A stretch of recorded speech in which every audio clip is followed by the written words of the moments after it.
전에도 그런 얘기 있잖아요. 뭐니 해도 머니가 최고다. 돈이 최고다.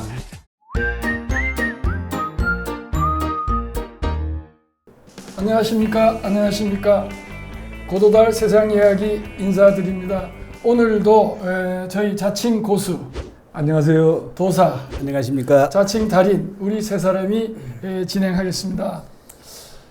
저희가 시니어가 되고 이제 나이가 점점 들어가잖아요.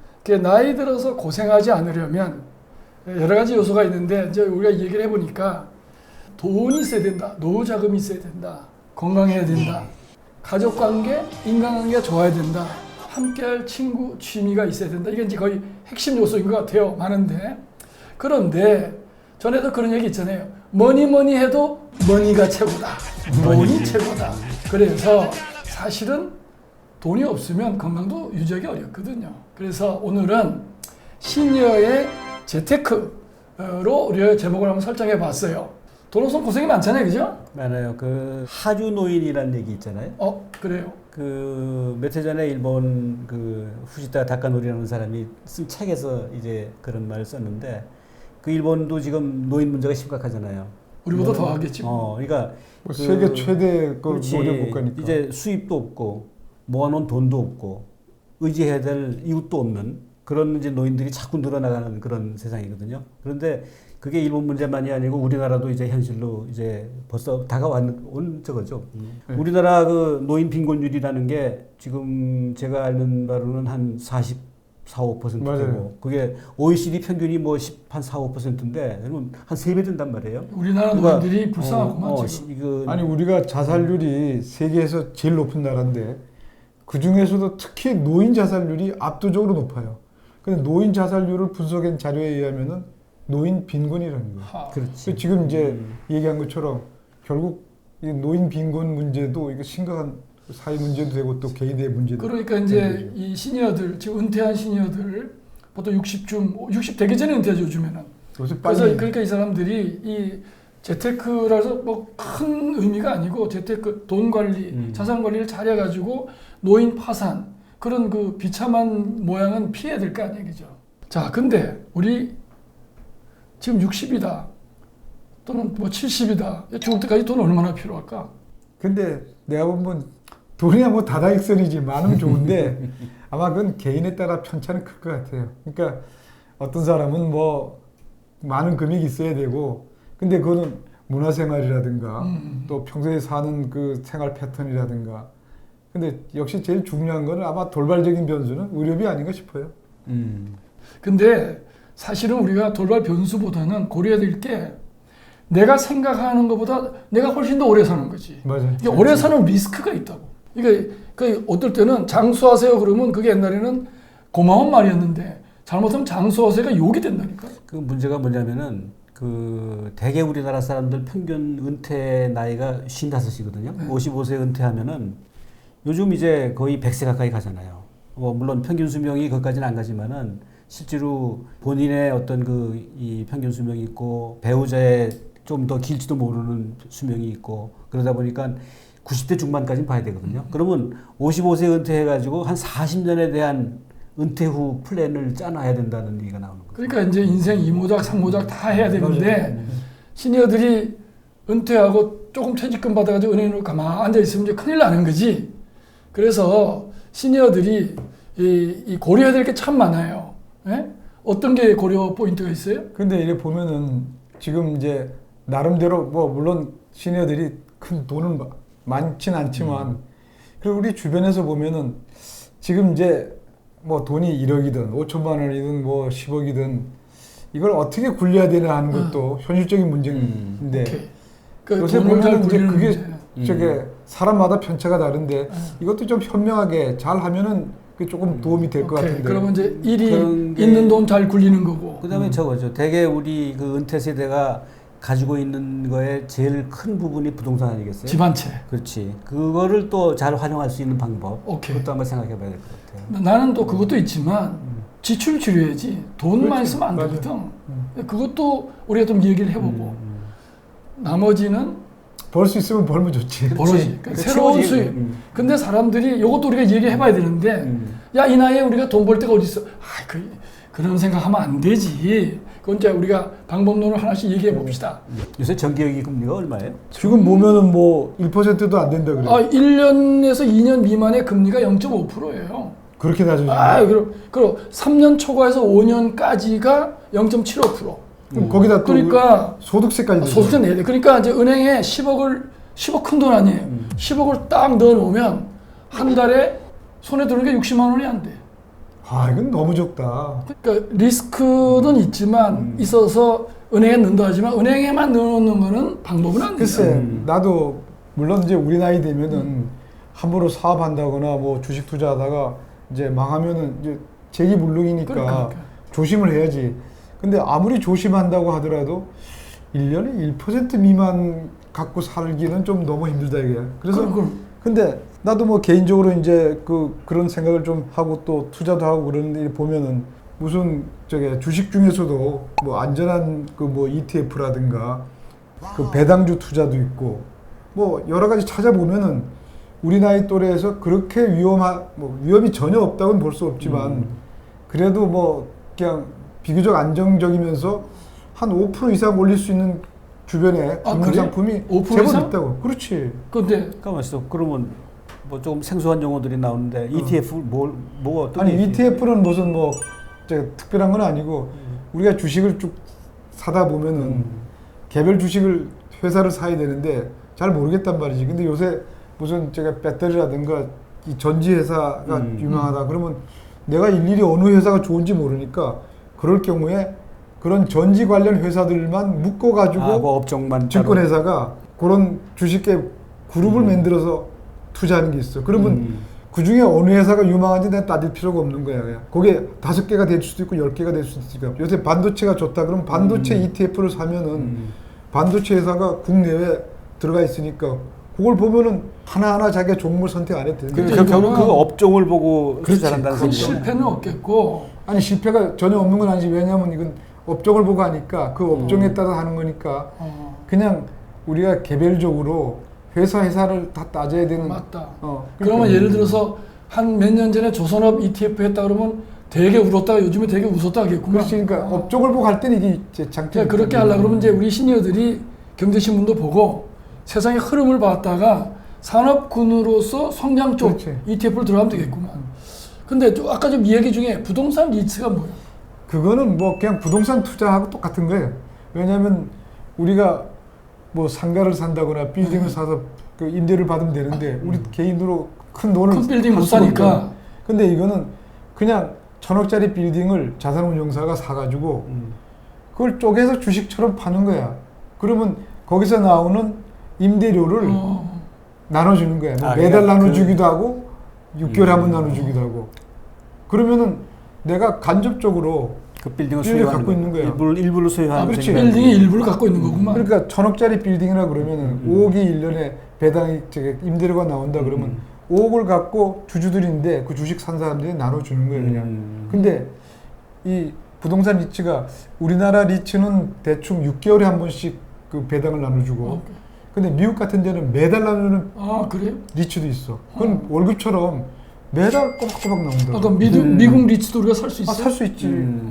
이거는 그 자산운용사들이 자기들이 다 하고 물론 그 비용을 공제하고 다 주지만 물론 이것도 뭐 위험 부담이 전혀 없는 건 아니지. 빌딩 값이 올라가고 내려가면은 거기에 영향을 받지만 그렇겠지. 그거에 우리가 개인이 상가를 사거나 집을 사놔도 그 위험 부담은 똑같은 거지. 그리고 그냥 한 가지만 더 물어봅시다. 배당주 투자는 뭐예요? 이것도 뭐 주식 투자인데 주로 이제 회사가 많지만 꾸준하게 배당을 하는 안정적인 회사들도 굉장히 많더라고. 그래서 이 배당주 요것도 아까 말한 ETF 같은 것도 있는데 심지어 그 자료 같은 거 책 누가 소개해서 읽어보면 지난 몇십 년 동안에 한 해도 거르지 않고 배당을 꾸준히 한 회사도 의외로 많다고.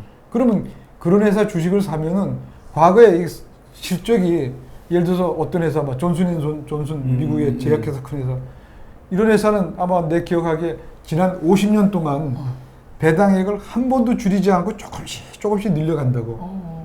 불황이든 어쨌든. 오케이. 그럼 그런 주식은 자, 사실상 채권이나 마찬가지. 돌직구.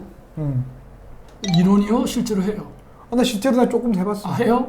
부동산 리츠도 사본 적도 있고. 난 또 이론만 가지고 얘기한 줄 알았는데 깜짝 놀랐네. 자, 그런데 이제 사람들이 돈을 가지고 은행에 넣어 있거나 이게 열심히 연구해서 이렇게 찾아가면 되는데 안 찾아가고 가만 가지고 있으면 이제 통장에 몇 억이 있다 이거야. 그럼 주위에서 또 유혹이 슬슬 오잖아. 맞아요. 그 예를 들어서 근래 명예퇴직 같은 거 유행했잖아요. 맞아요. 그러면 목돈 잡고 나온단 말이에요. 근데 용케도 않은 것 같아. 그렇게 퇴직금이나 이렇게 목돈 갖고 있으면은 반드시 누가 이렇게 찾아온대요. 뭘 합시다. 나도 주변에서 그런 얘기 많이 들었는데 실제로 예를 들어 공무원, 군인, 뭐 교원 이런 사람들은 1년에 매년 퇴직하는 게 대충 정해져 있잖아. 은행원도 들어갑니다. 은행원도. 그래가지고 그거를 딱 노리는 사람이 있대. 금년에 누구 퇴직한다 그러면은 그 사람인데 가서 개인정보가 다 샜구만. 그렇지. 예. 고생하시지요. 그래서 이런 프랜차이즈 같은 거 하면은 매달 얼마 법니다. 하. 그래서 내가 이제 가끔 컨설팅을 이렇게 해보면 젊은 사람들이나 갑자기 회사에서 관둬라 그러면 가만히 있다가 나 뭐 해야지 이런다고 대부분 그건 망해. 그래서 그럴 때 내가 그러면 자네 회사 관두고 뭘 하고 싶으면 2년 전부터 그 업종에 아르바이트를 해. 뭘 해. 그렇지. 이렇게 얘기한다고. 준비를 좀 많이 최근에 해야지. 내가 아는 그 회사의 전무가 나하고 얘기를 하다가 자기 아들이 대학교 2학년인데 이제 그번에 군대를 간다는 거예요.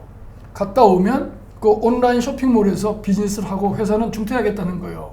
그래서 그거 그렇게 하면 돼 그랬더니 우리 애가요 대학교 1학년 때부터 2년간을 동대문 평화시장 이런데 그 패션가를 매일 다니면서 공부를 해가지고 그 분야의 메커니즘을 다 공부를 했기 때문에 이거를 그런 사람은 괜찮겠네. 이거를 자기가 쇼핑몰을 한다 이거예요.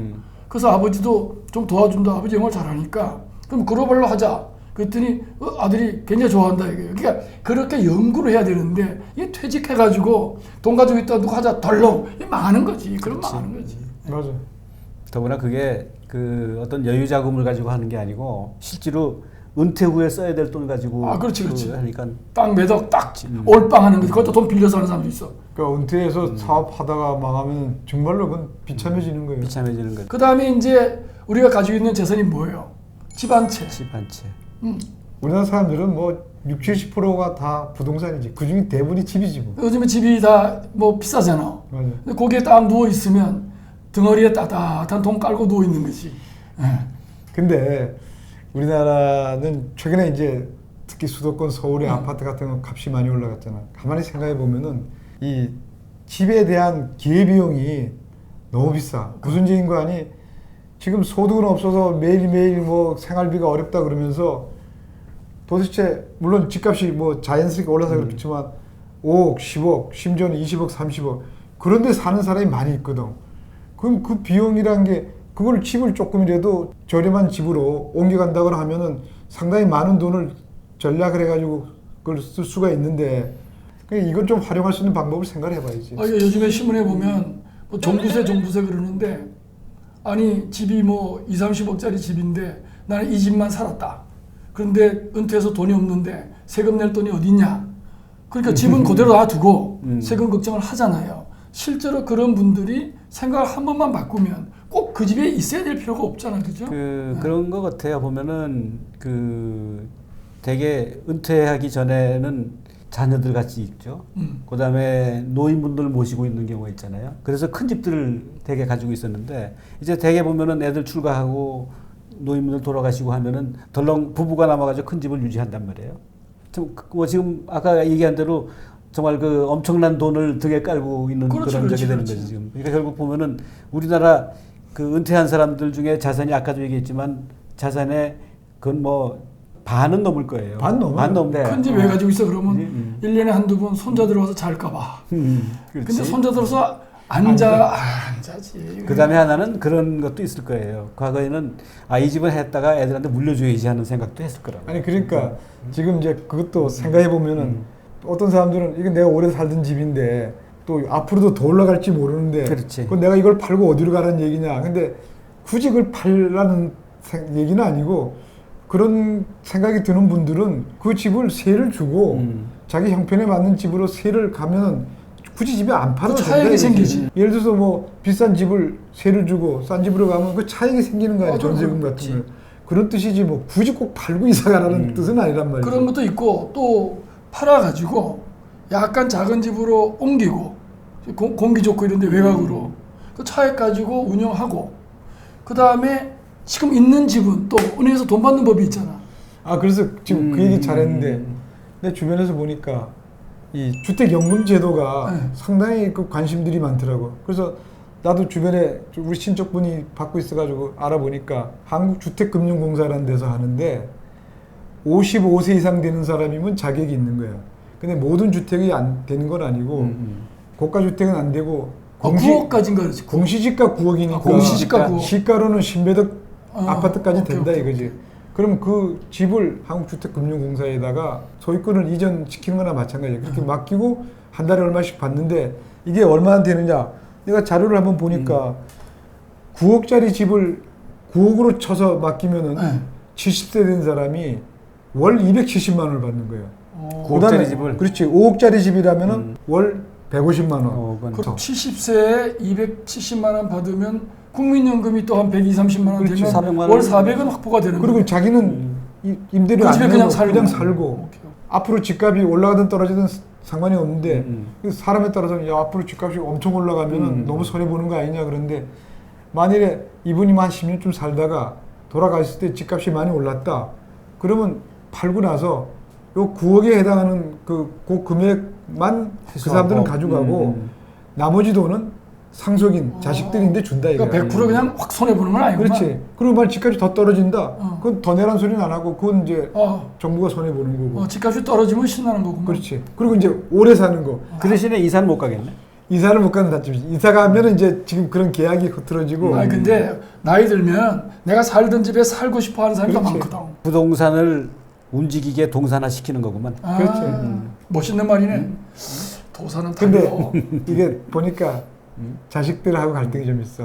자식들은 기다리겠지. 이게 돌아가시면 내가 내 기다리겠지. 집인데 근데 이게 뭐 9억에 벌써 돈 잡혀놓고. 받아놨으니까 자식들은 별로 안 좋아한다 그러는데 이게 뭐 경우에 따라서는 보탬도 되지도 않으면서 근데 세상 그 이제 사고 방식들이 많이 바뀌었잖아요. 그런 거는 옛날에는 뭐 정말 당연히 그 이 집은 나도 물려줘야 되겠다고 생각했을 거고 또 물려 받겠다고 기다렸을 거고. 자. 요즘은 바뀌었으니까. 오늘은 이제 우리 시니어 재테크에 있는 돈 잘 굴리자 또 부동산 활용에 가서 간단하게 얘기했어요. 이제 우리가 앞으로 이 유튜브 계속 할 거니까 이제 한 번은 이 좀 더 심도 있게 테마별로 한번 다뤄가자고요. 그 오늘 요 정도에서 마치고 다음 시간에 이제 또 현명하게 지출을 줄이는 방법하고 새로운 수입을 어떻게 창출할 거냐 요 두 가지를 놓고 다음 시간에 얘기해 봅시다. 자 오늘도 시청자 여러분 감사합니다. 감사합니다.